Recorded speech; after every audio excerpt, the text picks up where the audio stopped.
તૃપ્તિ ફરી આપણી સાથે જોડાઈ ગયા છે. તૃપ્તિ, ગુડ મોર્નિંગ અગેન. કયા સ્ટોક્સ છે, કયા સેક્ટર્સ છે બ્રોકરેજ હાઉસીસના રડાર પર છે? ગુડ મોર્નિંગ જાને. આપણે જોયું કે ગઈકાલે વરુણ બેવરેજીસના રિઝલ્ટ આવ્યા અને રિઝલ્ટ બાદ એક સારું ડિક્લાઇન તરફ કારોબાર થતો જોવા મળ્યો હતો, પરંતુ સેલેસે તરફથી અહીંયા આઉટ પરફોર્મ રેટિંગનો રિપોર્ટ છે. લક્ષ્યાંક તેમને 629 રૂપિયા પ્રતિ શેર કર્યા છે. અહીંયા તેમનું કહેવું છે કે ભારતમાં વોલ્યુમ ગ્રોથ અનુમાનથી ઓછા રહ્યા છે, તેનો ઇમ્પેક્ટ માર્કેટ પર પણ શેર પર પણ જોવા મળ્યો હતો. ખાસ કરીને પેકેજિંગ અને ટ્રાન્સપોર્ટનો જે ખર્ચ વધવાને કારણે કરીને એપિટા પર એક સારી એવી ઇમ્પેક્ટ જોવા મળી હતી, પરંતુ એપ્રિલને છોડીને ભારતના વોલ્યુમ ગ્રોથમાં લગભગ વાર્ષિક ધોરણે 20%થી વધુ જોવા મળ્યા છે અને 2026 સુધીમાં લગભગ 4.5 મિલિયન આઉટલેટ્સનું અહીંયા ડિસ્ટ્રીબ્યુશનનો અહીંયા લક્ષ્ય એવો રાખી રહ્યા છે. જેપી મોર્ગન તરફથી નજર કરશો, અહીંયા ન્યુટ્રલ રેટિંગના રિપોર્ટ જોવા મળી રહ્યા છે. ખાસ કરીને વરુણ બેવરેજીસ માટે લક્ષ્યાંક તેમને 530 રૂપિયા પ્રતિ શેર કર્યા છે. અહીંયા તેમનું કહેવું છે કે મેનેજમેન્ટને ચિંતા નો જવાબ પણ તેમને આપ્યો છે, તે છતાં પણ આ કાઉન્ટરમાં દબાણ યથાવત જોવા મળી રહ્યું છે અને મોટાભાગના મહિનામાં સ્થાનિક વોલ્યુમ ગ્રોથ જે છે તે 20%થી વધુ રહ્યું છે. ડબલ ડિજિટ ગ્રોથનો વિશ્વાસ જે છે અહીંયા મેનેજમેન્ટ રાખી રહ્યું છે અને નવા બિઝનેસથી અહીંયા એક સારો સપોર્ટ પણ મળી શકે છે. અને ખાસ કરીને તેમનું કહેવું છે કે આફ્રિકાનો બિઝનેસ મજબૂત રહ્યો છે. ટ્વિન્ઝાના ખાસ કરીને ઇન્ટિગ્રેશનના અને કેન્યા વિસ્તારમાં પણ એક અગત્યનું એક ટ્રિગર અહીંયા જોવા મળી શકે છે. ત્યારબાદ નજર કરશું HUL પર. અહીંયા પણ ગઈકાલે આપણે પરિણામ બાદ શાર્પ ડિક્લાઇન તરફ કારોબાર થતો જોવા મળ્યો હતો, પરંતુ HSBC તરફથી રેટિંગ અપગ્રેડ કરીને બાય કરવામાં આવ્યા છે. લક્ષ્યાંક તેમને 2450 રૂપિયા પ્રતિ શેર કર્યા છે. અહીંયા તેમનું કહેવું છે કે home care business, home care, beauty, વેલનેસમાં એક સારો સુધારો જોવા મળ્યો છે, જેને કારણે કરીને રેટિંગ અહીંયા વધાર્યા છે. આકર્ષક વેલ્યુએશન પર પણ અહીંયા અપગ્રેડનું એક મોટું કારણ તેઓ જોઈ રહ્યા છે, પરંતુ સાથે તેમનું એ પણ કહેવું છે કે વોલ્યુમ ગ્રોથ પર અહીંયા કંપનીનું ક્લિયર ફોકસ જોવા મળી રહ્યું છે અને ખાસ કરીને ચા અને સાબુની મોંઘવારી જે છે એક મુખ્ય જોખમ બની શકે છે.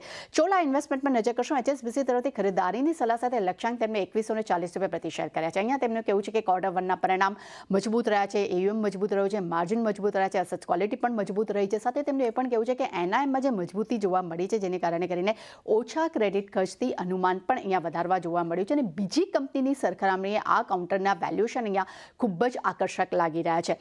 ત્યારબાદ નજર કરશું, અહીંયા સાથે તેમનું એ પણ કહેવું છે કે બજાજ ફાઇનાન્સની સરખામણીએ 19% PB અને 17% P ડિસ્કાઉન્ટ પર શેર જે કામ કરતો જોવા મળી રહ્યો છે.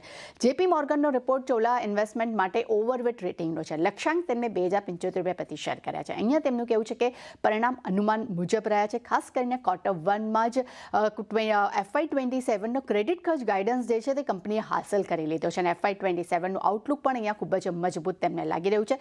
સાથે તેમને એ પણ કહેવું છે કે જુલાઈમાં બધા જ પ્રોડક્ટ્સમાં મજબૂત ગ્રોથ જોવા મળી રહ્યો છે, જેને કારણે કરીને AUM ગ્રોથ આવનારા સમયમાં પણ મજબૂત રહેવાની તેઓ અપેક્ષા રાખી રહ્યા છે.